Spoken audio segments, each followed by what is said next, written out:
guys, in this video I'm going to be showing you how to change your diverter valve on an Audi A3 8P. This is the G revision, so it's still like a diaphragm type piston, but it is better than the Rev D apparently, because the Rev D, even though it's not made out of plastic, it's in terms of like rubber rather, it's like got a sturdy plastic, but it does leak apparently or get stuck. So yeah, I've got this for about £45 exactly from German Auto Spares. I'm just going to whip the old one off and put the back on to this new one on. Apparently it should give my car a better boost. I didn't notice the boost because obviously I've just gone to having a turbo petrol, but a few codes come up on the car. I think 000665 came up, which means that there's a problem with the diverter valve. So I'm going to take my old one off, check that it's split, and then replace it with this one, and hopefully I should notice a little more boost. So yeah, let's whip off. So the first thing you want to do, you want to jack your car up. If you've got stands, use them. If not, get ready to die, because your car might fall down on you. All I'm going to do here, I've took off the front wheel because obviously it's in here, attached to the bottom of the turbo, because this is the KO3 type turbo. So I'm going to get under there, take out the old one and put in a new one. Hopefully it should be easy. Let's go. So I'm under the car now. If you can follow the camera around, up here you can see the old diverter valve. So that's that bad boy right there. If I can just get it on, there we go. So this bad boy up here, that's the old one. So this is the Rev B I've got on. I checked, that's the Rev B. So I'm going to take the Rev B off. This again, that's this one here. I'll take it off, take off the plug, and hopefully take off those Allen bolts. You can see there's one up there, there's one beside it, and there's one in another tricky place. It's a 5mm Allen. If you ain't got that, it's not coming off. Alright, so I've taken out these two fairly easy, just using my bit, this bit here that I got from Halfords, hex bit 5mm. But now I'm struggling to get out the bottom one, because obviously this is quite, believe it or not, too big to fit in the gap. So now I've got out my other one here that I got from Halfords. This is what I'm going to need, because the angle's just perfect for me to slot it in and twist it out. Yeah, so there's only 3 of these bolts, 1, 2, and there's one more in the car. Whip that off and I'm going to have a look. Yep, so again, I'm going to go for my little secret passageway. I'm going to get my 5mm Allen key in this one here.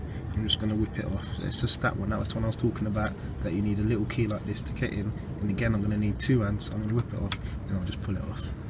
Okay, so I am not going to lie to you. This is taking a bit of time, simply because of that last bolt. So if you can see through here, this is my setup I'm using. Yeah, so I've got the Allen key in, and obviously where this part is a bit thin for my hand to twist, I've actually stuck a socket on it, and that's allowing me to twist it. Yeah, so that's a little tip. But the screw is coming out, and my diverter valve is getting looser and looser by the minute. So yeah, plug away at that using this method. If you've got the sort of Allen key I have and your fingers are not that strong, put a socket on the end and just use it like a little door knob just to twist it. Alrighty then, as you can see, this is the old one. This is a Rev B. Where is it? There we go. So just focusing on that.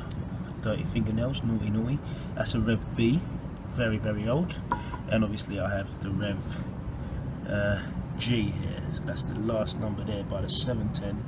It's a Rev G. So as you can see, they both depress, which is good sign. They both depress, both pop up and down. But as you can see, along my little orange, whoops, see you later, along my little orange bit down here, there's no lines on it at all. Yeah, so you can see there's no lines on it, yeah, which is good, which means it's not torn. Oh my god, you can see how many lines is this? Oh my god, you can see that is split, absolutely banana split. Don't know if you can see that as well, it's split. I'm going to try and pop it open and give you guys a better look, but as you can see, that's definitely leaking boost. So hopefully I'll put this part on and it should be like a cat out of a frying pan. That's the phrase I heard.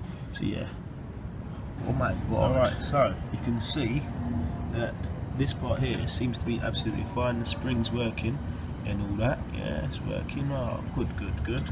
So probably will end up keeping this part, just in case, like, I don't know why, but I've got a tendency to keep parts like this in case I ever need to use it as a spare. Highly doubt it, because I'll just go and get another one of these if it does rip, because these diaphragms are made to rip, knowing Audi. So yeah, this is the old part. I popped off the top just by pulling on the green part. If I can push this part through, I'll show you how, Jesus Christ, how badly ripped and torn this thing is. So you can see that is not good at all. That is ripped, absolutely ripped. There's a hole in it, there's rips everywhere. Jesus. So yeah, I'm going to stick the new one on.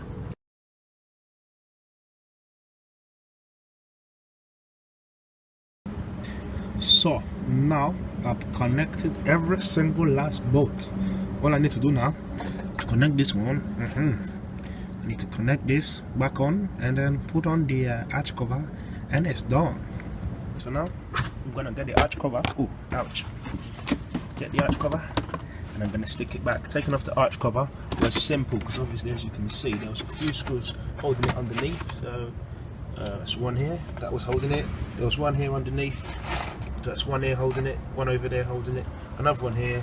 Another one here. And another one here. And then on the inside, there was one over here that I had to take out. So one down here had to come out, and one up here, and one up here, one, and this one was a bit of plastic. So that I had to pop it out with a flathead screwdriver, and it was actually one of these sort of things. So this little plastic thing's what I had to actually pull out, and then I could prise this out. Very, very simple flathead screwdriver job. So yeah, whack them all back in, and just we'll move on from there. So now you've got the car on, and if you're lucky enough to have VCDS, log on to VCDS, and as you can see, I've started the car. I've got my error there on my engine, so I'm going to double click on that. Oh, safe fever's nasty. Okay, so double click on that, search, check the fault code, and that's the fault code that come up. So that P0229. So I'm just going to clear that, and I'm going to go for a drive. So now I've cleared that. Yep, no fault codes. Clear codes done. Go back, come out of there, unplug it from the car, go for a drive. Alright, so I just had to stop it. I had to stop it right there. Put it this way. Put it in sport, and I changed it into second gear, and it done a wheel skid.